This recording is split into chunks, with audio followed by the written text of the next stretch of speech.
Hello, and welcome back to Coin Lady channel. Recently, the assumption that major financial institutions will never support XRP has gained significant traction even inside the XRP community. Ripple is no longer working with banks, hence they are irrelevant. For a long time now, I've been saying that I think this narrative is completely made up. As such, in this video, I will show you a brand new tape that was just made public to prove that there is no possibility that Ripple is diverting its attention away from banks. And with the case behind them, they're making significant progress. This video clip is too good to pass up. Also, there are a few plot twists at the end of the movie that I'd want to talk about. New video showing a top figure at the Federal Reserve talking about cyber attacks is something we just watched. I'm going to show you all how Ripple might factor into this calculation. If you want to understand why this video clip is so incredible, you need to see it in its entirety. In the sake of getting this video started, I'd want to quickly discuss something that came out recently. And it's exciting in a way. The XRP subreddit has been waiting for this for a while. Before validators could cast their votes on whether or not HMOs would be allowed to go live on the XRP ledger, they needed to see the AMM that had been brought to the ledger completing the test. I won't sugarcoat this. I am not a professional number cruncher. I can't claim expert status in this area. From what I can tell, though, AMMs will put a significant financial strain on the books. This may cut in half the amount of transactions that the XRP ledger can process per second. The good news is that we haven't even come close to reaching that number of transactions per second yet, and if we ever do need to increase the number of transactions per second, we can do so by including more upgrades into the XRP ledger, so that the AIM is limitation will never be an issue. The remaining issues must now be addressed. The increased liquidity of the XRP ledger is one advantage I'd like to briefly mention here, though. One of the main issues with the XRP ledger is that the decentralized exchange isn't used very often. In addition, there is no central repository for cash. One of the most important elements of the largest networks is pools of liquidity that may be used to trade assets against one another. This will become more crucial when the XRP ledger evolves into a currency-neutral sentiment layer. Liquidity pools and automated teller machines, ATMs, will allow countries to pool their two currencies and engage in instantaneous trading between them. Therefore, Ripple will be able to employ their OTL architecture independently of centralized exchanges, making it a more efficient, more secure, and better all-around product. In general, a fascinating change is on the horizon for the XRP ledger. It will allow us to borrow XRP from these pools and generate a meaningful return on our investment. And I think it will give us a great deal of technical advantages that were before unavailable. Validators needed to see that this wouldn't cause serious harm to the network, therefore these tests were vital. In order to assure the validators that the network wouldn't crash under heavy usage, these tests were essential. The benefits I've outlined above will also ensure that doing so is worthwhile. As a result, the news of this revelation came as welcome as any. Like I mentioned, I only gave it a quick glance and then told you what I could infer from it, but in the future I will definitely provide further updates and additional professional perspectives on this. So, let's move forward. Now I'd like to dispel the idea that financial institutions are rejecting partnerships with fintech startups like Ripple. This story has been talked about extensively, especially among the more erudite members of our community, whom I admire greatly. I'm not here to try to change your mind. Instead, I'm simply restating what I've been saying for some time, that Ripple isn't moving away from banks, and that banks aren't moving away from Ripple. And I simply want to show you that banks are still trying to sell us their products by telling you that we want to use Ripple. I think it's important for everyone to understand this, to debunk the idea that society isn't becoming more and more divided. Listen closely while I explain this. See again and get it right. This is not a field in which I excel. It's been a few years, but I think they reached out to us first, saying they were having legal trouble in the United States. Indeed, the proverbial first impression is the lasting one holds true. So, we told them to come back after the situation had been settled. Furthermore, even if you lose this legal issue, you will still be victorious.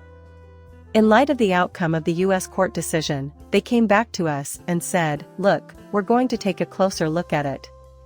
I don't claim to be an expert, but their product could be something we promote. Once more, buyer beware. Members will be informed about this groundbreaking innovation. From what I can understand, it is capable of producing instantaneous monetary transfers with multiple layers of security built in. When I published the post, many individuals from the major banks were present at the briefing, and they were all quite interested in what I had to say. So it is true, but how it converts into practical help for our members won't become apparent until much later. He made the assertion in front of several bank representatives that we delayed introducing Ripple's goods because of the legal conflict. This is something I've been saying over and over on this channel until the argument was resolved, so please bear with me. After all, no significant organizations would help Ripple if he asked them to do this. He admitted that the court case had created a lot of uncertainty, but claimed he was still keen on adopting XRP to develop Ripple's technology. Now that the case is over, they're rethinking their position. I don't understand what else he said. At the meeting, many major financial institutions checked out its offerings as well. Guys, since banks are generally conservative organizations, being implicated in the SEC lawsuit dissuaded them from collaborating with Ripple. Ripple was able to take on a little more risk because some businesses, such money transfer services, could afford to work with them during the dispute. But financial institutions must proceed with extreme caution. Now that the litigation is over, though, attitudes are beginning to change rapidly. And there appears to be a compelling financial argument for these banks to use XRP. He clearly made it a point to emphasize the need of prompt payments, and Ripple could tell. He claimed it was unavailable because of the present system, yet it truly is available. But he claims they need this technology, and the only reason they haven't used it yet is the current legal dispute. For a very long time, I have been bringing up this issue. And as I've already said, I'll always give you guys my straightforward opinions on what's going on and why. But there was no way for me to know for sure. I can't stress how important this piece of evidence is in proving my claims. Big banks and financial institutions need XRP and the Ripple's technology to update their payment system. Because the United States has the most important financial ecosystem in the world and one of the most powerful regulators in the world has effectively stifled Ripple. There appears to be a lag in the propagation of this. Now that XRP has proven itself in court against the SEC, these financial institutions will look at it in a totally different light. We'll finally have enough information to feel comfortable examining this product after previously being too scared to even touch it, and the largest bank still based in the global center. We'll start to look into it. The technology has not yet been shown. Okay, so technology did make a difference in people's lives. The real question is whether or if they adapt their payment methods and hope to make greater use of it in the future. In my opinion, the answer is an emphatic yes. Ripple was able to circumvent the rules and escape the regulator's grasp. All that remains to be seen is if their products are up to par with our standards. In my perspective, this is the easiest portion. They're really going to start surprising people now. I just think it's important to realize this because many in our community, including some very bright folks, have long maintained that Ripple no longer works with banks. It won't happen at this time.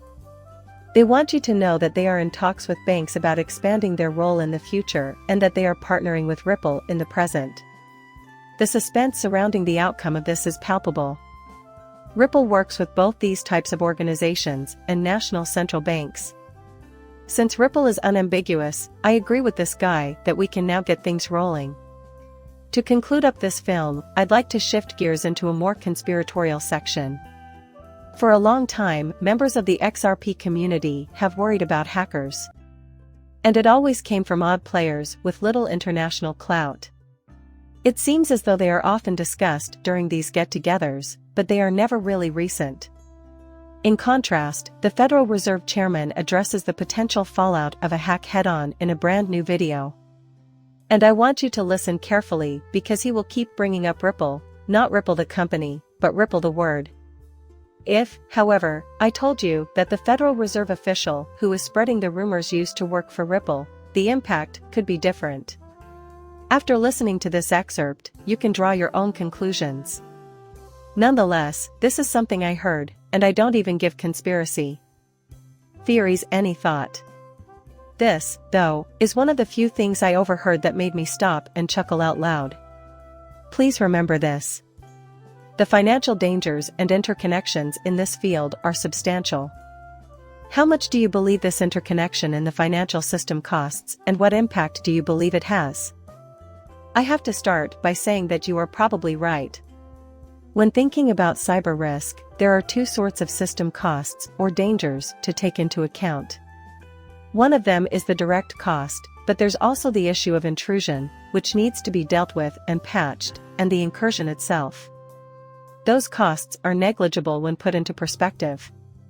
The interconnected nature of these threats, however, is what poses the greatest dangers and costs. So, it's clear how interconnected everything is in the world of finance if you give it some attention. And if a major institution is hit by a devastating cyber attack, the entire financial system might be in jeopardy. It's possible this may occur with payment system channels or liquidity provisioning channels. This might have far-reaching consequences. In the event of a cyber attack, a bank may decide to disconnect in order to protect the rest of the system. The disconnection causes ripple effects that may lead to the collapse of financial institutions.